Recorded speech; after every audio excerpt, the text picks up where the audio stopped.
കാസർഗോഡ് ജില്ലയിൽ ശക്തമായ മഴ തുടരുന്നു. ജില്ലയിലെ പല പ്രദേശങ്ങളും വെള്ളത്തിനടിയിലായി. മുളിയാറിൽ 18 കുടുംബങ്ങളെ മാറ്റിപ്പാർപ്പിച്ചു. ജില്ലയിലെ മൊഗ്രാൽ, കാര്യങ്കോട്, ഉപ്പള പുഴകളിൽ പ്രളയ സാധ്യത മുന്നറിയിപ്പും നിലവിലുണ്ട്. മഞ്ചേശ്വരം താലൂക്കിലാണ് വെള്ളക്കെട്ട് രൂക്ഷമായത്. പുലർച്ചെ വീടുകളിൽ വെള്ളം കയറി. പാവൂർ, ഗറുകട്ടെ, മച്ചമ്പാടി, പൊസോട്ട് പ്രദേശങ്ങൾ വെള്ളത്തിനടിയിലായി. മജ്പയിൽ കുത്തിയൊലിച്ചെത്തിയ വെള്ളത്തിൽ കാറും ബൈക്കും ഒലിച്ചുപോയി. ഹൊസങ്കടിയിൽ മദ്രസയിലും വിമൻസ് കോളേജിലും വെള്ളം കയറി. പ്രദേശത്ത് 50ഓളം വീടുകളും വെള്ളത്തിനടിയിലായി. നാട്ടുകാരും ഫയർഫോഴ്സും പോലീസും സംയുക്തമായി രക്ഷാപ്രവർത്തനം നടത്തി.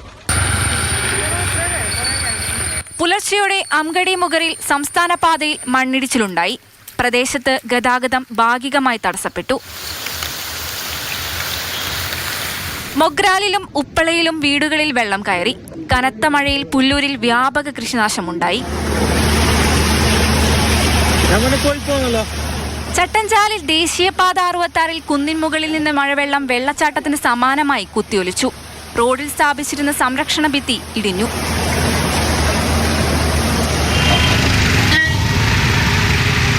കാസർഗോഡ് കാനങ്ങാട് സംസ്ഥാന പാതയിൽ ചന്ദ്രഗിരി പാലത്തിന് സമീപം മണ്ണിടിഞ്ഞു. പ്രദേശത്ത് വാഹനങ്ങൾ വഴി തിരിച്ചുവിടുന്നുണ്ട്.